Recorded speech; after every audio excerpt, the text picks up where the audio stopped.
ಅದೊಂದು ಅಪರೂಪದ ಕೈಪಿಡಿ ಅದು. ಅದನ್ನ ನಮ್ಮ ಆಡಳಿತ ಮಂಡಳಿಯ ಗಣ್ಯರು ಬಿಡುಗಡೆ ಮಾಡ್ತಾ ಇದ್ದಾರೆ. ಪೂಜ್ಯರು ಬೋಧನೆ ಮಾಡಿದಂತ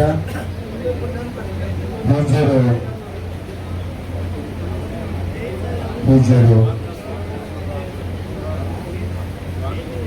ಅವರ ಇಂಗ್ಲಿಷ್ ಜ್ಞಾನ ಎಷ್ಟು ಅದ್ಭುತವಾಗಿತ್ತು ಅನ್ನೋದಕ್ಕೆ ಆ ಗ್ರಾಮರ್ನಲ್ಲಿ ಅರ್ಥ ಆಗುತ್ತೆ.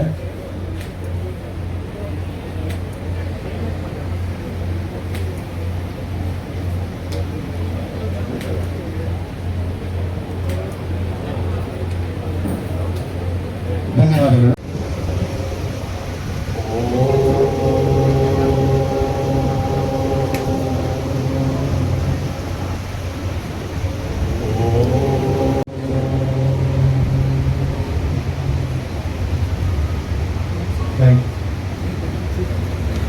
ಶ್ರೀಮದೂರ್ಜಿತಮೇವ ತತ್ತದೇವಾವಗಚ್ಚತ್ವಂ ಮಮ ತೇಜೋಂಸ ಸಂಭವಂ ಅಂತ ಪರಮಾತ್ಮ ಕೃಷ್ಣ ಭಗವದ್ಗೀತೆ ಹೇಳ್ತಾರೆ. ಅದಕ್ಕೆ ನಮ್ಮ ಕುಟುಂಬದವರಿಗೆ ಮತ್ತು ಎಲ್ಲ ಈ ಪದಾಧಿಕಾರಿಗಳಿಗೆ ನನ್ನ ಹೃತ್ಪೂರ್ವಕ ನಮಸ್ಕಾರಗಳು.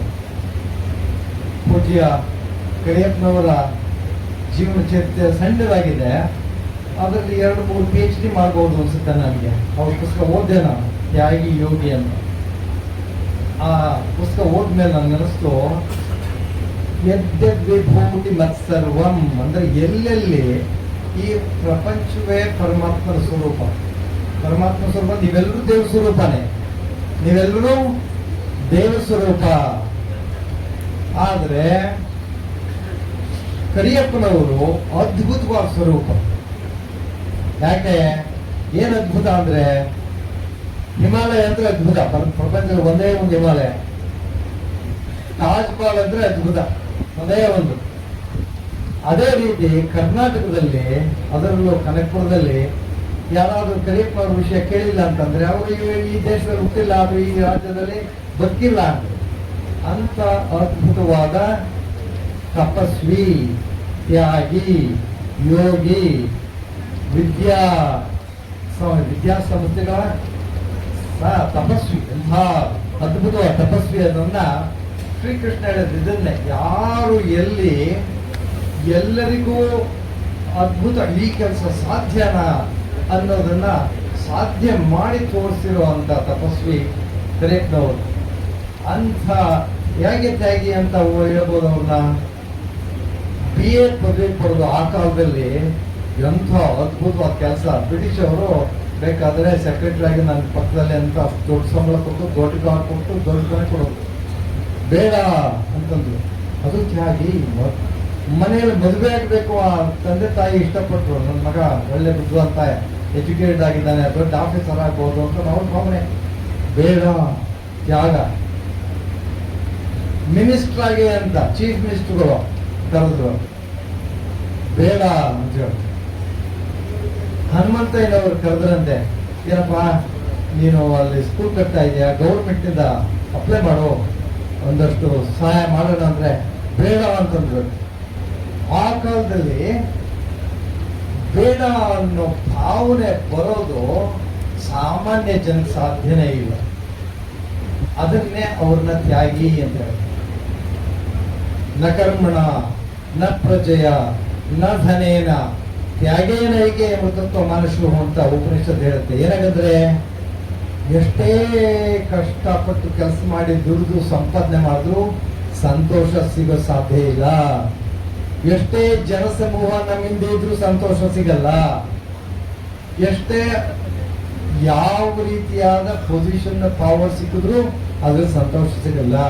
ತ್ಯಾಗೇನೈಗೆ, ತ್ಯಾಗದಿಂದ ಮಾತ್ರ ನಿಜವಾದ ಸಂತೋಷ ಸಿಗುತ್ತೆ.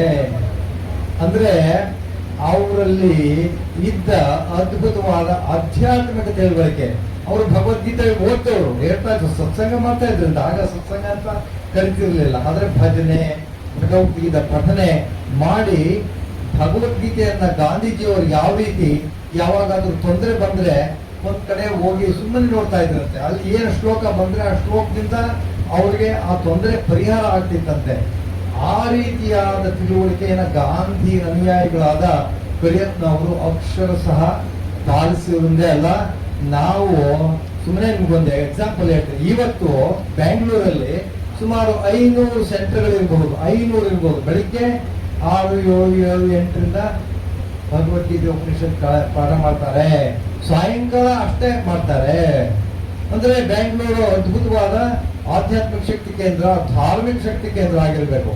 ಆದ್ರೆ ನಾನು ಈ ಒಂದು 20 ವರ್ಷ ಆಯ್ತು ಈ ಊರು ಇಲ್ಲೆಲ್ಲ ಬಂದು ನೋಡಿದ್ರೆ ಆಧ್ಯಾತ್ಮಿಕ ತಿಳುವಳಿಕೆ ಎಲ್ಲಿದೆ, ಯಾರೆಲ್ಲಿದೆ ಹುಡುಕ್ಬೇಕಾಗಿದೆ.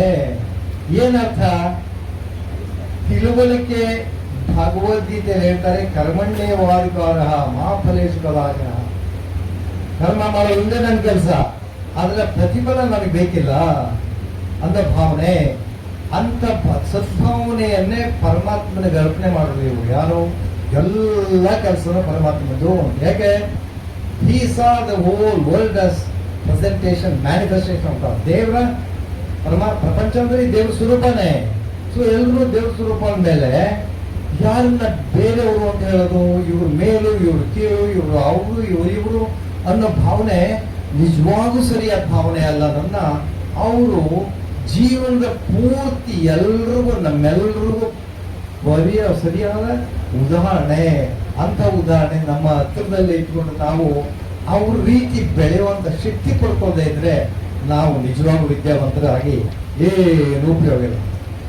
ಆಧ್ಯಾತ್ಮಿಕ ವಿದ್ಯಾ ಸರ್ವ ವಿದ್ಯಾಯಾಮ್ ಪ್ರತಿಷ್ಠೆ ಅಂತ ಹೇಳ್ತಾರೆ. ಏನಾಗಂದ್ರೆ ಆಧ್ಯಾತ್ಮಿಕ ವಿದ್ಯೆ ಅಂದ್ರೆ ಧಾರ್ಮಿಕ ಪ್ರಜ್ಞೆ ಇಲ್ಲದ ವಿದ್ಯಾಭ್ಯಾಸ ಯಾವುದು ವಿದ್ಯಾಭ್ಯಾಸ ಅಲ್ಲ, ಅದು ಅವಿದ್ಯಾನೇ ಅಂತ. ಯಾಕೆ? ಪ್ರತಿಯೊಬ್ಬರು ದೇವರಿರುವಾಗ, ದೇವ್ರ ಸ್ವರೂಪ ನೋಡುವಾಗ ಅವ್ರಿಗೆ ಸುಳ್ಳು ಹೇಳಕ್ ಸಾಧ್ಯನಾ? ದೇವ್ರ ಮುಂದೆ ಅವ್ರಿಗೆ ಮೋಸ ಮಾಡಕ್ ಸಾಧ್ಯನಾ? ಅವ್ರಿಗೆ ಅನ್ಯಾಯ ಮಾಡಕ್ಕಾಗತ್ತಾ? ಅವ್ರನ್ನ ಗೌರವದಿಂದ ನೋಡ್ಬೇಕಾಗತ್ತೆ. ಅವನು ಸ್ವೀಪರ್ ಆಗ್ಲಿ, ಅವನು ಪ್ರೊಫೆಸರ್ ಆಗ್ಲಿ, ಅವನು ಪ್ರೆಸಿಡೆಂಟ್ ಆಗ್ಲಿ ಮನುಷ್ಯ ಅಷ್ಟೇ. ಅವ್ರ ಕೆಲಸ ಪ್ರತಿಯೊಬ್ಬರಿಗೂ ಪರಮಾತ್ಮ ಒಂದು ಕೆಲಸ ಕೊಡ್ತಾನೆ. ಎಲ್ಲಾ ಕೆಲಸಗಳೇ ಮುಖ್ಯ. ಯಾವ ಕೆಲಸನೂ ದೊಡ್ಡದು ಚಿಕ್ಕದು ಅನ್ನೋ ಭಾವನೆ ಇರಬಾರ್ದು. ಅಂತ ಭಾವನೆಯಿಂದ ತಿಳುವಳಿಕೆಯನ್ನ ನಿಜ ಜೀವನದಲ್ಲಿ ಅರಿತುಕೊಂಡು ಆಳವಾಗಿ ಪ್ರಾಕ್ಟೀಸ್ ಮಾಡಿ ತೋರಿಕೊಟ್ರು ನಮ್ಗೆ. ಅದೇನೆ ಅದ್ವೇಷ್ಟ ಸರ್ವಭೂತಾನ ಮೈತ್ರ ಕರುಣೆಯ ವಚ ನಿರ್ಮಮೋ ನಿರಹಂಕಾರಕ ಸಮದುಃಖ ಸುಕ್ಷಮಿ ಅಂತ ಭಗವಂತ ಕೃಷ್ಣ ಹೇಳ್ತಾನೆ. ಅಂದ್ರೆ ಅದ್ವೇಷ್ಟ ಸರ್ವಭೂತಾನ, ಪ್ರತಿಯೊಂದು ಪ್ರಜೆಗಳಲ್ಲ, ಪ್ರತಿಯೊಂದು ಕ್ರಿಮಿಕೀಟಗಳನ್ನು ಪರಮಾತ್ಮ ಸ್ವರೂಪ ಅನ್ನೋ ಭಾವನೆಯಿಂದ ಯಾವುದಕ್ಕೂ ದ್ವೇಷ ಇರಬಾರ್ದು, ಯಾರಲ್ಲೂ ದ್ವೇಷ ಇರಬಾರ್ದು. ಅದು ವಿದ್ಯೆ. ಸರ್ವಭೂತಾನ ಅಂದ್ರೆ ಎಲ್ಲರೂ ಯಾವ ವಿಧವಾದ ದ್ವೇಷ ಇರಬಾರ್ದು. ವೈರಿಗಳಲ್ಲೂ ದ್ವೇಷ ಇರಬಾರ್ದಂತೆ. ಯಾಕೆ? ದೇವ್ರ ಸ್ವರೂಪ ಒಂದು ವೈರತ್ವದ ಬುದ್ಧಿ ಕೊಡ್ತಾನೆ. ದೇವ್ರೆ ಒಂದು ಒಳ್ಳೆ ಬುದ್ಧಿ ಕೊಡಪ್ಪ ಅಂತ ಹೇಳ್ಬೇಕು ಹೊರತು ವೈರತ್ವ ಇರಬಾರ್ದು. ಮೈತ್ರ ಮಿತ್ರರಾಗಿ ಕಾಣಬೇಕು ಎಲ್ಲರನ್ನು. ಯಾಕೆ? ನಾವೆಲ್ಲರೂ ದೇವರ ಪುತ್ರರು, ದೇವರ ಮಕ್ಕಳು. ಅದರಿಂದ ಅಕ್ಕ ತಂಗಿ, ಅಣ್ಣ ತಮ್ಮ, ಈ ಭಾವನೆಯಿಂದ ಕರಿಯಪ್ಪನವರು ಈ ಇನ್ಸ್ಟಿಟ್ಯೂಷನ್ ನ ಕಟ್ಟಿ ಸಮಾಜಕ್ಕೆ ಕೊಟ್ಟಿದ್ದಾರೆ. ಆ ಕೊಟ್ಟಿರೋ ಸಮಾಜದ ಅದ್ಭುತವಾದ ಸಂಸ್ಥೆ ಇದು. ಇಂಥ ಸಂಸ್ಥೆ ನಮ್ಮ ದೇಶದಲ್ಲಿ ಬಹಳ ಇರಲಾರ್ದು ಅಂತ ನನ್ನ ಭಾವನೆ. ಯಾಕೆಂದ್ರೆ ನಾನು ಸುಮಾರು ಕಡೆ ಹೋಗಿದ್ದೀನಿ, ಎಲ್ಲಿ ಧಾರ್ಮಿಕ ಪ್ರಜ್ಞೆಯನ್ನು ಮೊದಲಿಟ್ಟು ಅದರ ಮೂಲಕ ವ್ಯಾವಹಾರಿಕ ಜ್ಞಾನವಾದ BA, BSc, MA, MSc, PhD ಮಾಡಿಸ್ತೀವಿ. ಆವಾಗಲೇ ನಮ್ಮ ನಿಜವಾದ ವಿದ್ಯೆ, ಅದೇ ಪೂರ್ಣ ವಿದ್ಯೆ ಅಂತ. ಯಾವಾಗ ಧಾರ್ಮಿಕ ವಿದ್ಯೆ ಇಲ್ಲದೆ ಇದ್ರೆ ಅದು ಅಪೂರ್ಣ ವಿದ್ಯೆ. ನಾನು ಶ್ರೀಕಂಠರಲ್ಲಿ MSc ಅಗ್ರಿಕಲ್ಚರ್ ಮಾಡಿದ್ದಾರೆ. ಅವರು ಆಧ್ಯಾತ್ಮಿಕ ಶಾಲೆಗೆ ಹೋಗದೆ ಇರ್ಬೋದು, ಬಟ್ ನಿಜವಾಗಿ ಪ್ರಾಕ್ಟೀಸ್ ಮಾಡ್ತಾ ಇದ್ದಾರೆ. 4 ವೇದಗಳು ಓದಬೇಕಾಗಿಲ್ಲ, ಇದಕ್ಕೆ 18 ಪುರಾಣಗಳು ಓದಬೇಕಾಗಿಲ್ಲ, ಎಲ್ಲ ಶಾಸ್ತ್ರಗಳನ್ನು ಓದಬೇಕಾಗ್ತಿಲ್ಲ. ಆದ್ರೆ ಒಂದೇ ಒಂದು ತಿಳುವಳಿಕೆ, ದೇವರು ಎಲ್ಲರೂ ಇದ್ದಾನೆ ಅನ್ನೋ ಭಾವನೆಯನ್ನ ಕರಿಯಪ್ಪನವರು ತೋರಿಸಿದ್ದಾರೆ. ಆ ದಾರಿಯಲ್ಲಿ ನಾನು ನಡೆದಿದ್ದೀನಿ, ಅಷ್ಟೇ ಸಾಕು. ಒಂದೇ ಒಂದು ಎಕ್ಸಾಂಪಲ್, ದೊಡ್ಡ ವಿದ್ವಾಂಸರು, ತಿಳುವಳಿಕೆ ಇರೋರು ಸಂಧ್ಯೆ ವಂದನೆ ಮಾಡ್ತಾ ಇರ್ತಾರೆ. ಸಂಧ್ಯೆ ಒಂದೇ ಮಾಡ್ತಾ ಇರ್ಬೇಕಾದ್ರೆ ಒಬ್ಬ ಹಳ್ಳಿಯವನು, ಏನಪ್ಪ ಸಂಧ್ಯೆ ಏನ್ ಮಾಡ್ತೀರಿ ನೀವು ಸ್ವಾಮಿ ಅಂತ ಕೇಳ್ತಾನೆ. ನಿನ್ಗೆ ಯಾಕಯ್ಯ ಕೋಣನ್ ಕಾಯ ಹೋಗು, ನಿನ್ಗೆ ಯಾಕೆ ಇವೆಲ್ಲ ಅಂತ ಹೇಳ್ತಾನೆ. ಅದು ಮಂತ್ರನ ಸ್ವಾಮಿ ಅಂತ ಹೇಳ್ತಾನೆ. ಹೌದು, ಅದೇ ಮಂತ್ರ. ಅವನು ಎಷ್ಟು ಭಕ್ತಿ ಶ್ರದ್ಧೆಯಿಂದ ಮಾಡ್ದ ಅಂತಂದ್ರೆ, ಯಮಧರ್ಮರಾಜ ಕೋಣನ್ನ ತನ್ನ ಹಾಳು ಮಾಡ್ಕೊಂಡ್ಬಿಟ್ಟ. ಅವನು ಹೇಳ್ದ ಕೇಳ್ತಾ ಇದ್ದಂತೆ. ಅದು ಕನಕದಾಸ ಕಥೆ. ಭಕ್ತಿ ಶ್ರದ್ಧಾವಾನ್ ಲಭತೆ ಜ್ಞಾನಂ. ಯಾರು ಶ್ರದ್ಧೆಯಿಂದ ಜ್ಞಾನವನ್ನು ಪಡ್ಕೊತಾರೆ, ಆ ಜ್ಞಾನವನ್ನು ಪಡ್ಕೊಂಡು ದಿನನಿತ್ಯ ಜೀವನದಲ್ಲಿ ಉಪಯೋಗಿಸಿ ಪರೋಪಕಾರಂ ಇದಂ ಶರೀರಂ ಅನ್ನೋ ಭಾವ. ಈ ಶರೀರ ಹುಟ್ಟಿರೋದು ಪರೋಪಕಾರಕ್ಕೋಸ್ಕರ, ಸಹಕಾರಕ್ಕೋಸ್ಕರ ಅಲ್ಲ. ಯಾಕೆ ಪರಮಾತ್ಮ ಬಂದು ಎಲ್ರಿಗೂ ಸೇವನೆ ಮಾಡಬೇಕು, ಎಲ್ರಿಗೂ ಸಂತೋಷ ಕೊಡಬೇಕು. ಇದನ್ನೇ ವಿವೇಕಾನಂದ ಹೇಳಿದ್ರು, ಆತ್ಮನ ಮೋಕ್ಷಾರ್ಥಂ ಜಗದ್ಹಿತಾಯ ಚ ಅಂತ. ಜಗತ್ತಿಗೆ ಹಿತ ಕೊಟ್ಟು ಮಾತ್ರ ನಮಗೆ ಸಂತೋಷ ಸಿಗಕ್ಕೆ ಸಾಧ್ಯ. ನಾವು ದುಡಿದು ಗಳಿಸಿ ಕೂಡ ಹಾಕಿ 3 ಜನರೇಷನ್ ತನಕ ಕೊಡಿ ಹಾಕ್ಬೋದು, ಕೆಲವರು ಸಂತೋಷ ಸಿಗಕ್ಕೆ ಸಾಧ್ಯ ಇಲ್ಲ. ಆದ್ರಿಂದ ನಾವೇನಾದ್ರೂ ಈ ಪ್ರಪಂಚದಲ್ಲಿ ಸಂತೋಷವಾಗಿ ಸಾಮಾನ್ಯ ಜೀವನದಲ್ಲಿ ಬದುಕಬೇಕು ಅಂತಿದ್ರೆ ಕರಿಯಪ್ಪನವರಂತ ಉದಾಹರಣೆ ಅಗತ್ಯ. ಅದಕ್ಕೇನೆ ಅವ್ರನ್ನ ಕೋಟಿಗೊಬ್ರು ಅಂತಲ್ಲ, 10 ಕೋಟಿಗೊಬ್ರು ಅಂತ ಹೇಳಿದ್ರು ಕಷ್ಟವೇ. ಇಂಥ ಅದ್ಭುತವಾದ ಇನ್ಸ್ಟಿಟ್ಯೂಷನ್ ಕೊಟ್ಟು ಅವ್ರನ್ನ ಸ್ವಾಮಿಗಳಾಗಿ ಮಾಡಿ ಅಂತ ಹೇಳಿದ್ರಂತೆ, ತಗೊಳ್ಳಿ ಅಂತ. ಆದ್ರೆ ಚುಂಚನಿಗೆ ಮಠಕ್ಕೆ ಅವ್ರು ಒಪ್ಕೊಳ್ಳಿಲ್ಲ. ಅವ್ರು ಸ್ವಾಮಿ ಆಗಿದ್ರು. ಯಾಕೆ ಒಪ್ಕೊಳ್ಳಿಲ್ಲ ಅಂತಂದ್ರೆ ಅಲ್ಲೋಗಿ ವ್ಯವಹಾರ ಜ್ಞಾನ ಬಂದ್ಬಿಡುತ್ತೆ ಅನ್ನೋ ಭಾವನೆ ಬಂತು ಅಂತ ಎಲ್ಲೋ ಕೇಳಿದೆ. ಸ್ವಾಮಿ ಅಂತಂದ್ರೆ ಏನು? ಸರ್ವಸಂಗ ಪರಿತ್ಯಾಗಿ. ನಾನು ಸರ್ವಸಂಗ ಪರಿತ್ಯಾಗಿ ಅದನ್ನು ಸ್ಕೂಲ್ ನಡೆಸ್ತಾ ಇದ್ದೀನಿ, ಮಕ್ಕಳಿಗೆ ಎಜುಕೇಶನ್ ಕೊಡ್ತೀನಿ. ಅವ್ರ ಭಾವನೆಯಲ್ಲಿ ಈ ಸೇವೆನೇ ನಿಜವಾದ ವರ್ಷಿಪ್. ಪ್ರೇಯರ್ ಅಂತಂದ್ರೆ ಏನು? ಪ್ರೇ ಅಂತಂದ್ರೆ ಗಂಗಾ ನದಿಗೆ ಹೋಗಿ ಸ್ನಾನ ಮಾಡೋದಲ್ಲ, ರಾಮ ದರ್ಶನ ಮಾಡೋದಲ್ಲ, ರಾಮೇಶ್ವರಕ್ಕೆ ಹೋಗಿ ರಾಮೇಶ್ವರ ನೋಡೋದಲ್ಲ, ಎಲ್ಲೂ ಹೋಗ್ಬೇಕಾದಿಲ್ಲ. ಯಾಕೆ? ಕರಿಯಪ್ಪನವರು ಇಲ್ಲೇ ಇದ್ದಾರೆ. ಮಹಾನುಭಾವರು, ಮಹಾತ್ಮರು, ಪ್ರತಿಯೊಬ್ಬರಲ್ಲೂ ಆತ್ಮ ಅನ್ನೋ ಒಂದು ದೇವರ ಸ್ವರೂಪ ಇದೆ. ಆದರೂ ಇವರು ಮಹಾತ್ಮರು. ಯಾಕೆ? ಎಲ್ಲರೂ ನಮ್ಮವರೇ. ಇಲ್ಲಿ ಹಳ್ಳಿಗಳಲ್ಲಿ ಎಷ್ಟು ಅನ್ಯಾಯ ಆಗ್ತಾ ಇದೆ, ಅಧರ್ಮ ಆಗಿದೆ, ಎಷ್ಟು ಹಿಂದುಳಿದಿದ್ದಾರೆ, ಎಷ್ಟು ಕಷ್ಟಪಡ್ತಾ ಇದ್ದಾರೆ. ಇವ್ರಿಗೆ ನಾವು ಉದ್ಧಾರ ಮಾಡಬೇಕು. ಜಗದ್ಹಿತಾಯಚ ಅನ್ನೋ ಪದವನ್ನ ಅವರು ಅಕ್ಷರ ಸಹ ಉಪಯೋಗಿಸಿ ತಮ್ಮ ಜೀವನವನ್ನೇ ಮುಡುಪಾಗಿಟ್ಟಿರೋದಕ್ಕೆ ಅಂತ ತಪಸ್ವಿ. ಅವನ್ನೇ ನಿಜವಾದ ತಪಸ್ ಮಾಡೋದು. ಯೋಗಿಗಳು ಕೂತ್ಕೊಂಡು ಹಿಮಾಲಯದಲ್ಲಿ ಕೂತು ಒಂದು ಪರ್ಸಲೆಲ್ಲ ಒಂದು ಗುಡಿಸಲು ಕೂತಿರ್ಬೋದು, ಅವ್ರಿಗೂ ಒಳ್ಳೆಯದಾಗಿದೆ. ಆದರೆ ನಿಜವಾದ ಯೋಗಿ ಯಾರು? ಯೋಗ ಸಮತ್ವಂ ಯೋಗ ಉಚ್ಚತೆ ಅಂತದೆ. ಪ್ರಪಂಚವನ್ನೇ ಸಮನಾಗಿ ನೋಡಿ, ಪ್ರಪಂಚದಲ್ಲಿ ಏನಿದೆ ಎಲ್ಲಾನು ದೇವ್ರ ಸ್ವರೂಪ ಅಂತ ನೋಡಿ ಸಮಾನಗೊಂಡು ಎಲ್ರಿಗೂ ಸಮಾನವಾದ ಸೇವೆ ಮಾಡಬೇಕು ಅನ್ನೋದು ಅದೇ ನಿಜವಾದ ತಿಳುವಳಿಕೆ. ಏನು ವಿದ್ಯಾ ಅಂತ ಹೇಳ್ತಾರೆ? ವಿದ್ಯಾಭ್ಯಾಸದಲ್ಲಿ ವಿದ್ಯಾ ವಿನಯ ಸಂಪನ್ನೆ ಬ್ರಾಹ್ಮಣೆ ಗವೇಸ್ತ್ರಿ ಸುನಿಜೈವ ಸೌಭಾಗ್ಯ ಪಂಡಿತ ಸಮದರ್ಶಿನ ಅಂತ. ಯಾರು ಪಂಡಿತರು? ವಿದ್ಯಾವಂತರು. ಯಾರು ಅಂದ್ರೆ ವಿನಯ ಸಂಪನ್ನರು ವಿದ್ಯಾವಂತರು. ನಾನು IAS ಆಫೀಸರು, ನಾನು SP, ಏನೆಲ್ಲ ಅನ್ಯಾಯ ಮಾಡ್ತಾರೆ. ಅಧಿಕಾರ ಸಿಕ್ಕ ತಕ್ಷಣ ನಾನಿರೋದು ಸೇವೆ ಮಾಡೋದಕ್ಕೆ ಅನ್ನೋ ಭಾವನೆ ಇಲ್ವೇ ಇಲ್ಲ. IPS ಇಲ್ಲ, AS ಇಲ್ಲ. ಇದು ಬಹಳ ಕಷ್ಟ, ಹುಡುಕ್ಬೇಕು ಎಲ್ಲಿದೆ ಅಂತಂದು. ಏಕೆ? ಎಷ್ಟು ಓದಿದ್ರು ಆಧ್ಯಾತ್ಮಿಕ ತಿಳುವಳಿಕೆ ಇಲ್ಲದ ಓದು ಅವಿದ್ಯೆ ಅಂತ ಕರೀತಾರೆ. ಯಾರು? ನಮ್ಮ ನಿಜವಾದ ಋಷಿಗಳಂತ ಕರಿಯಪ್ಪನವರು. ಅವ್ರು ಹೇಳಿಲ್ಲ ಅವಿದ್ಯಾವಂತರು ಅಂತ. ಆದ್ರೆ ವಿದ್ಯಾವಂತರನ್ನ ಮಾಡಬೇಕು, ಧಾರ್ಮಿಕ ವಿದ್ಯಾವಂತರ ಮಾಡಬೇಕು ಅಂತ ಹೇಳಿ ಮಕ್ಕಳಿಗೆ, ಹಳ್ಳಿ ಮಕ್ಕಳಿಗೆ, ಬಡ ಮಕ್ಕಳಿಗೆ ಎಲ್ಲ ಕರೆಸಿ ಫ್ರೀ ಊಟ ಕೊಟ್ಟು, ಫ್ರೀ ಎಜುಕೇಶನ್ ಕೊಟ್ಟು ಎಲ್ಲರೂ ಎಷ್ಟು ದೊಡ್ಡ ದೊಡ್ಡ ಆಫೀಸರ್ಗಳು, ದೊಡ್ಡ ಪಂಡಿತರನ್ನ ಮಾಡಿದ್ದಾರೆ. ಅದು ಅದ್ಭುತವಾದ ಕೆಲಸ. ಅದನ್ನೇ ಕೃಷ್ಣ ಹೇಳೋದು ಅದ್ಭುತ ಅದ್ಭುತ ಅಂತಂದ್ರೆ ಅಂಥವ್ರು ನಮ್ಮ ಜಗತ್ತಿಗೆ ಅಲ್ಲ. ನಮ್ಮ ಈಗ ಸುಮ್ಮನೆ ಹೇಳ್ತೇನೆ, ನಾನು ಅಮೆರಿಕದಲ್ಲಿದ್ದೆ. ಅಮೆರಿಕ ಕೆಟ್ಟ ದೇಶ ಅಂತ ಹೇಳ್ತೀನಿ ನಾನು. ಯುದ್ಧ ಮಾಡೋದಕ್ಕೆ ಸನ್ನದ್ಧರಾಗಿದ್ರು ಹುಟ್ಟದಾಗಿಂದ ಅವರು. ಹಾಗಾಗಿ ಇವತ್ತು ಟ್ರಂಪ್ ಪ್ರಪಂಚವನ್ನೇ ಅಲ್ಲೋಲ ಕಲ್ಲೋಲ ಮಾಡಾಕಿದ್ದಾರೆ.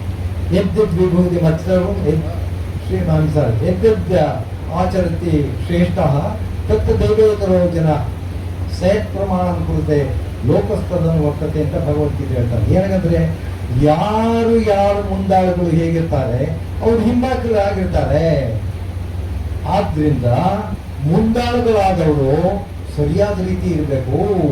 ಇಲ್ಲದೆ ಇದ್ರೆ ಅವ್ರ ಹಿಂಬಾಲಕರು ಅದೇ ತರ ಆಗ್ತಾರೆ. ಅಪ್ಪ ಬಿಡಿ ಸೇರ್ತಾ ಇದ್ರೆ ಮಗ ಬಿಡಿ ಸೇಯಬೇಡ ಅಂತಾನೆ. ನೋಡ್ತೀನಿ ನಾನು ಸ್ವಲ್ಪ ವಯಸ್ಸಾಗತ್ತಂಕ ಅಂತಾನೆ. ಆಮೇಲೆ ರುಚಿ ನೋಡ್ಬೇಕು. ನಮ್ಮ ಅಪ್ಪ ದಿನಾ ಸೇಯ್ತಿದ್ದೆ ಬೆಳಿಗ್ಗೆ ತಪ್ಪ. ಅಪ್ಪ ಕುಡಿತಾ ಇದ್ರೆ ಮಗನು ಮಾಡ್ತಾನೆ. ಅದೇ ರೀತಿ ಎಲ್ಲಾ ಹವ್ಯಾಸಗಳು ತಂದೆ ತಾಯಿಗಳಾದವರು ಮಕ್ಕಳು, ಹೆಣ್ಮಕ್ಳು ನಾನು ಹೇಳೋದು, ಹೆಣ್ಣು ಮಕ್ಕಳು ನಿಜವಾಗೂ ಪ್ರಪಂಚದ ಧಾರ್ಮಿಕ ಪ್ರಜ್ಞೆಯ ಅಂಬಾಸಿಡರ್ಸ್ ಆಫ್ ಕಲ್ಚರ್ ಅಂತ ಹೇಳ್ತೀವಿ. ಯಾಕೆ ನೀವೇ ನಿಜವಾದ ಗುರುಗಳು. ಮಕ್ಕಳು ಬೆಳೆಸ್ತಿರಲ್ಲ, ಮಗು ಹುಟ್ಟಿದಾಗಿಂದ ಎಲ್ಲಿ ಇದು ಸಾಯೋವರೆಗೂ ಮಗುನೇ ನಿಮಗೆ. ಅಂಥವ್ರಿಗೆ ಸರಿಯಾದ ಬುದ್ಧಿ, ಏನು ಬುದ್ಧಿ, ಆಧ್ಯಾತ್ಮಿಕಗಳಿಗೆ ನೀವು ಕೊಡ್ಲೇಬೇಕು. ಅದಕ್ಕೆ ನಾನು ಒಂದೇ ಒಂದು ರಿಕ್ವೆಸ್ಟ್ ಅಂದ್ರೆ ನಮ್ಮ ಶ್ರೀಕಂಠ ಅವರಿಗೆ ಆಧ್ಯಾತ್ಮಿಕ ತಿಳುವಳಿಕೆ, ಅದ್ಭುತವಾದ ವಿದ್ಯಾಭ್ಯಾಸ, ಮೊದಲು ಹೈಯೆಸ್ಟ್ ಪ್ರಯಾರಿಟಿ ಅಂದ್ರೆ ಹೆಣ್ಣು ಮಕ್ಕಳು ಕೊಡ್ಬೇಕು. ಆವಾಗಲೇ ನಮ್ಮ ದೇಶ ಅದ್ಭುತವಾದ ದೇಶ ಆಗೋಕ್ಕೆ ಸಾಧ್ಯ. ಇದನ್ನು ವಿವೇಕಾನಂದರು ಬಹಳ ಸಂದರ್ಭ ಬಹಳ ಹಿಂದನೇ ಹೇಳಿದ್ರು. ಯಾವಾಗ ಕೊಡ್ಬೇಕು? ಚಿಕ್ಕ ಮಕ್ಕಳಾಗಿದ್ದ ವಿದ್ಯೆ ಕೊಡ್ಬೇಕು. ದೊಡ್ಡ ಮಕ್ಕಳಾಗಿ ನಾವು ಕಲ್ಸಕ್ ಆಗಲ್ಲ. ಹೈಸ್ಕೂಲ್ ಮುಗಿದ್ರೆ ನಮ್ಮ ಕಲಿಕೆ ಮುಗೀತು, ನಮ್ಮ ಮಕ್ಕಳು ಕಲಿಸುವಂತ ಶಕ್ತಿ ಮುಗಿದೋಯ್ತು. ಆದ್ರಿಂದ ಒಳ್ಳೆ ಟೀಚರ್ಗಳು ಯಾರು, ಅವ್ರಿಗೂ ಅಧ್ಯಾತ್ಮ ತಿಳುವಳಿಕೆ ಇರಬೇಕು, ದೇವ್ರ ಬಗ್ಗೆ ತಿಳುವಳಿಕೆ ಇರಬೇಕು. ಅವರು ಪ್ರೀತಿ ವಾತ್ಸಲ್ಯದಿಂದ ಮಕ್ಕಳನ್ನ ನೋಡಿ ಅವ್ರಿಗೆ ಟೀಚ್ ಮಾಡಬೇಕು. ಅವರಿಗೆ ಜ್ಞಾನ ಇರಬೇಕು. ಅಂತ ಜ್ಞಾನವನ್ನು ಮಕ್ಕಳು ಕೊಟ್ಟಾಗ ಒಳ್ಳೆ ಮಕ್ಕಳು, ಅದ್ಭುತವಾದ ಆ ಮಕ್ಕಳು ಒಳ್ಳೆ ಪ್ರಜೆಗಳಾಗ್ತಾರೆ. ಅವರು ಒಳ್ಳೆ ಡಾಕ್ಟರ್ ಆಗ್ತಾರೆ. ಇವತ್ತು ನೀವು ಫೋರ್ಟಿಸ್ಗೆ ಹೋದ್ರೆ ನೀವು ಅಳವೇ ಬರೋದಿಲ್ಲ, ಹೊರಗಡೆ ಸಂತೋಷವಾಗಿ ಬರಬೇಕು. ಆದ್ರೆ ಬಿಲ್ ನೋಡಿದ ತಕ್ಷಣ ಎದೆ ಕುಸ್ತೋಗುತ್ತೆ, ಎಲ್ಲಿ ತರೋದಿದ್ದು ಅಂತ. ಅಪೋಲೋ ಹಾಸ್ಪಿಟಲ್ಗೆ ಹೋಗ್ಲಿಕ್ಕೆ ಬಡವರಿಗಂತೂ ಸಾಧ್ಯನೇ ಇಲ್ಲ. ವಿಕ್ಟೋರಿಯಾ ಹಾಸ್ಪಿಟಲ್ ಜಾಗ ಸಿಗಲ್ಲ. ಈ ರೀತಿಯಾದ ವ್ಯವಹಾರ ನಾನು ಡಾಕ್ಟರ್ ಆಗಿರೋದ್ರಿಂದ ನೋಡಿದ್ದೀನಿ. ನೋಡಿ ಅನಿಸಿ ಎಂತ ಅನ್ಯಾಯ ನಮ್ಮ ದೇಶ, ಎಂತ ಅದ್ಭುತವಾದ ದೇಶ. ಇಂಥ ಪುಣ್ಯ ದೇಶ ಪ್ರಪಂಚದಲ್ಲಿ ಎಲ್ಲೂ ಇಲ್ಲ. ಯಾಕೆ ಇದನ್ನು ಪುಣ್ಯ ದೇಶ ಅಂತ ಕರಿತೀವಿ? ನಮ್ಮ ಸಂಸ್ಕೃತಿ ಹೇಗಿದೆ ಅಂತಂದ್ರೆ ಸರ್ವೇ ಭವಂತು ಸುಖಿನಃ ಸರ್ವೇ ಸಂತು ನಿರಾಮಯಾಃ ಸರ್ವೇ ಭದ್ರಾಣಿ ಪಶ್ಯಂತು ಮಾ ಕಶ್ಚಿತ್ ದುಃಖ ಭಾಗ್ ಹೋಗ್ಬೇಕು ಅಂತ ಹೇಳ್ತೀವಿ. ಏನಂದ್ರೆ ಎಲ್ರೂ ಸುಖವಾಗಿರ್ಬೇಕು. ಯಾಕೆ? ದೇವ್ರ ಸ್ವರೂಪ. ಅದ್ರಿಂದ ಎಲ್ರೂ ಸುಖವಾಗಿರ್ಬೇಕು. ಯಾರಿಗೂ ಯಾವ ತೊಂದರೆನೂ ಇಲ್ಲದೆ ಇರಲಿ, ಯಾರನ್ನೂ ಯಾವ ವಿಧವಾದ ದ್ವೇಷ ಭಾವನೆಯಿಂದ ಬೆಳೆದೇ ಇರಲಿ, ಸಂತೋಷವಾಗಿರ್ಲಿ ಅಂತ ಎಲ್ಲರೂ ಪ್ರಾರ್ಥನೆ ಮಾಡ್ತೀವಿ. ನಾವು ಬಳಿಯರು ಮುಸ್ಲಿಮ್ಸು ಜೈನ್ಸ್ ಏನಿಲ್ಲ, ಎಲ್ಲ ಒಂದೇ. ಆ ಭಾವನೆ ನಮ್ಮ ಧಾರ್ಮಿಕ ಸಂಸ್ಕೃತಿ. ನಮ್ಮದು ಸನಾತನ ಧರ್ಮ ಅನ್ನೋದು. ಸನಾತನಲ್ಲಿ ಬ್ರಾಹ್ಮಣರು ಮಾತ್ರ ಅಂತ ಹೇಳ್ತೀವಿ, ಬ್ರಾಹ್ಮಣರಿಗೆಲ್ಲ ಪ್ರತಿಯೊಬ್ಬ ಜೀವನ ಸನಾತನಿನೇ. ಯಾಕೆ? ಸಂತೋಷವಾಗಿರ್ಬೇಕು. ಯಾಕೆ? ನಿಮ್ಮ ಸ್ವರೂಪನೇ ಸಂತೋಷ. ಆ ಸಂತೋಷನ ನಾವು ಪಡ್ಕೊಳ್ಬೇಕಾದ್ರೆ ಎಲ್ಲರೂ ದೇವರ ಸ್ವರೂಪದಲ್ಲಿ ನೋಡ್ಬೇಕು. ಅದಕ್ಕೆ ಹೆಣ್ಣು ಮಕ್ಕಳ ವಿದ್ಯಾಭ್ಯಾಸ ಅಗತ್ಯ. ಹೆಣ್ಮಕ್ಳು ಅದ್ಭುತವಾದ ತಿಳುವಳಿಕೆ ಆಗಲೇಬೇಕು. ಅವರಿಂದನೇ ನಮ್ಮ ಮುಂದಿನ ದೇಶ ಧಾರ್ಮಿಕ ಪ್ರಜ್ಞೆ ಇರೋ ದೇಶ. ಧರ್ಮವನ್ನು ಪ್ರಚಾರ ಮಾಡೋದು ಒಂದೇ ಅಲ್ಲ, ಪ್ರಪಂಚವನ್ನ ನಿಜವಾದ ಸಂತೋಷವಾಗಿ, ಸಂತೋಷ ಪ್ರಪಂಚ, ವಾರ್ ಇಲ್ಲದೆ ಇದ್ದಂತ ಸಂತೋಷ ಮಾಡಬೇಕಾದ್ರೆ ಹೆಣ್ಣು ಮಕ್ಕಳಿಗೆ ಅದ್ಭುತವಾದ ವಿದ್ಯೆ ಕೊಡಬೇಕು. ನಮ್ಮ ಪ್ರೈಮರಿ ಅಂಡ್ ಹೈಸ್ಕೂಲ್ ಟೀಚರ್ಗೆ ಬೆಸ್ಟ್ ಟೀಚರ್ಸ್ ಬೇಕು. The best teacher should be in the primary and high school. ಆಮೇಲೆ ನೀವು ಇಲ್ಲದಿದ್ರೆ ಏನಾದ್ರು ಕಲ್ತ್ಕೊಳ್ತಾರೆ. ನಾವು ಏನ್ ಮಾಡ್ತಾ ಇದ್ದೀವಿ? ನಾವು ಎಲ್ಲಿ ನಾವು ಸರಿಯಾದ ವಿದ್ಯೆ ಕಲಿಸ್ಬೇಕು ಅದು ಗೊತ್ತಾ ಇಲ್ಲ. ಅದನ್ನ ಕೊಡೋದಕ್ಕೆ ನೀವು ಪ್ರಯತ್ನ ಮಾಡದೇ ಇದ್ರೆ ನಾವು ಎಷ್ಟು ಸಾರಿ ನಮ್ಮ ಚಂದ್ರ ಲೋಕಕ್ಕೆ ಹೋಗಿ ಬರಲಿ, ಮಂಗಳ ಲೋಕಕ್ಕೆ ಬರಲಿ, ಅಥವಾ ಎಂತ ಅದ್ಭುತವಾದ ಶಕ್ತಿ ಸಂಪತ್ತಿಗಳು ಒಳ್ಳೆ ದೇಶ ಆಗಕ್ಕೆ ಸಾಧ್ಯ ಇಲ್ಲ. ಯಾಕೆಂದ್ರೆ ಈ ದೈವತ್ವದ ಸ್ವರೂಪವನ್ನ ಪ್ರತಿ ಮಗುನು ಕಲಿತು ಅದನ್ನ ನಾನು ಅಳವಡಿಸ್ಕೊಳ್ತೇನೆ ಅನ್ನೋ ಜಾಗ್ರತೆ ಬಂದಾಗ ನಾವು ನಿಜವಾಗೂ ವಿದ್ಯೆ ಕಲಿಸ್ತೀವಿ. ಅಂತ ವಿದ್ಯೆ ಕಲಿಸೋದಕ್ಕೆ ನಮ್ಮ ಕರಿಯಪ್ಪನವರು ನಿಜವಾಗೂ ಅದ್ಭುತವಾದ ಉದಾಹರಣೆ. ಇಂಥ ಅವರು ನಮ್ಮಲ್ಲಿ ನಮ್ಮ ದೇಶದಲ್ಲಿ ಬಂದ ಯಾರು ಹೇಳ್ತಾ ಇದ್ರು 140 ಕೋಟಿ ಜನ ಇದೀವಿ, 1 ಕೋಟಿಗೆ ಒಬ್ಬ ಆಗಬೇಕು ಅಂತ. 1 ಕೋಟಿಗೆ ಒಬ್ಬ ಅಲ್ಲ ಆದ್ರಲ್ಲ, 1 ಕೋಟಿ 10 ಜನ ಆದ್ರೂ ಬೇಕು ಅಂತ ನಾನು ಹೇಳ್ತೇನೆ. 100 ಜನ ಆದ್ರೂ ಇನ್ನೂ ಜಾಸ್ತಿ, ಇನ್ನೂ ಒಳ್ಳೇದು. ನಮ್ಮ ದೇಶವೇ ಧಾರ್ಮಿಕ ದೇಶ ಆಗಬೇಕು. ಅದನ್ನ ವಿವೇಕಾನಂದ ಹೇಳ್ತಾ ಇದ್ರು. ಇದು ಧಾರ್ಮಿಕ ಪ್ರಜ್ಞೆಯ ಟೀಚರ್, ಪ್ರಪಂಚಕ್ಕೆ ಟೀಚರ್ ಆಗೋ ಶಕ್ತಿ ಇದೆ ಅಂತ ಹೇಳ್ತಾರೆ. ಅಂತ ಶಕ್ತಿ ಬಂದಿಲ್ಲ, ಸುಮ್ಮನೆ ಬಾಯಿ ಮಾತಿಗೆ ಹೇಳ್ತಾ ಇದ್ದೀವಿ, ಆದರೆ ಕಾರ್ಯತಃ ಆಗ್ತಾ ಇಲ್ಲ. ಅದರಿಂದ ಇಂಥ ಸಂಸ್ಥೆಗಳಲ್ಲಿ ಸಂಸ್ಕೃತ ಸಂಸ್ಕಾರ ಎರಡೂ ಬೇಕು. ಸಂಸ್ಕೃತ ಬ್ರೈನ್ ಡೆವಲಪ್ಮೆಂಟ್ಗೆ ಬಹಳ ಅದ್ಭುತವಾದ scientifically prove today brain changes, structure change ಆಗುತ್ತೆ ಸಂಸ್ಕೃತ ಓದಿದ್ರೆ. ಮಂತ್ರ ಪಠನೆ ದಿನ ಮಾಡಿದ್ರೆ ನಿಮ್ಮ ಬುದ್ಧಿಶಕ್ತಿ ಜಾಸ್ತಿ ಆಗುತ್ತೆ, ಮರವು ಕಡಿಮೆ ಆಗುತ್ತೆ, ನಿಮ್ಮ ಮೆಮೊರಿ ಅದ್ಭುತ ಆಗುತ್ತೆ, 30% ಮೆಮೊರಿ, ಮತ್ತೆ ಹೆಲ್ತ್, ಫಿಸಿಕಲ್ ಹೆಲ್ತ್ ಒಳ್ಳೆಯದಾಗುತ್ತೆ ಅಂತ ಅರ್ಥ. ಆದ್ರಿಂದ ಸಂಸ್ಕೃತ ನಮ್ಮ ಮಕ್ಕಳು ಕಲಿಸ್ಬೇಕು, ಸಂಸ್ಕೃತ ಕಲಿಬೇಕು, ಸಂಸ್ಕಾರವಾದ ಮಕ್ಕಳು ಕಲಿಸ್ಬೇಕು, ಸಂಸ್ಕಾರಯುತವಾದ ಸಮಾಜ ಕಟ್ಟಬೇಕು.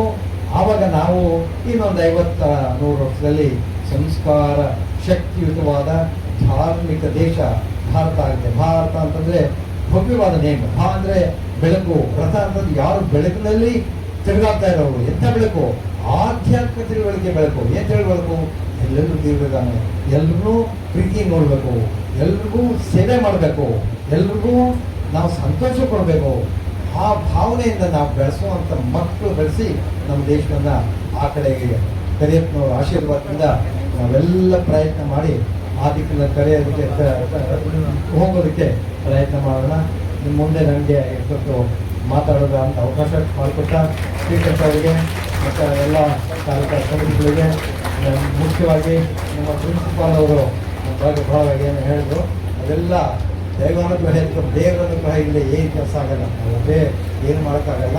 ಆ ರೀತಿ ದೇವರ ಅನುಗ್ರಹದಿಂದ ನಾವು ಸ್ವಲ್ಪ ಸೇವೆ ಮಾಡೋಕ್ಕೆ ಅವಕಾಶ ಆಗಿದೆ. ನನಗೆ ಬಹಳ ಸಂತೋಷ ಆಗ್ತದೆ. ನನ್ನ ದೇಶಕ್ಕೆ ಬಂದು ನನಗೆ ಸಂತೋಷ ಸೇವೆ ಮಾಡಬೇಕು ಸಿಗ್ತಲ್ಲ ಅಂತ ಅದೇ ದೊಡ್ಡ ಸಂತೋಷ. Thank you.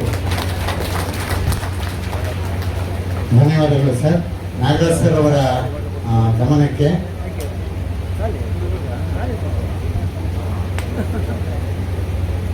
ಆಡಳಿತ ಮಂಡಳಿಯ ಒಂದು ಆಶ್ರಯವನ್ನ ಕೊಟ್ಟು ಅವರ ದಯವಿಟ್ಟು BEd ಕಾಲೇಜಿನ ವಿದ್ಯಾರ್ಥಿನಿಯರು ಯಾರು ಹೋಗ್ಬಾರ್ದು, ನಾಡಗೀತೆ ಇದೆ ಕೊನೆಯಲ್ಲಿ, ಯಾರು ಬಿಡುಗಡೆ NCC ಸ್ಟೂಡೆಂಟ್ಸ್. ನಿರಾಶ್ರಿತ ಮಕ್ಕಳಿಗೆ ಒಂದು ಆಶ್ರಯವನ್ನ ಕೊಟ್ಟು ಶಿಕ್ಷಣವನ್ನ ಕೊಟ್ಟು ಅವರನ್ನು ಗೌರವ ದಯಮಾಡಿ ಎಲ್ಲರೂ ಊಟ ಮಾಡ್ಕೊಂಡು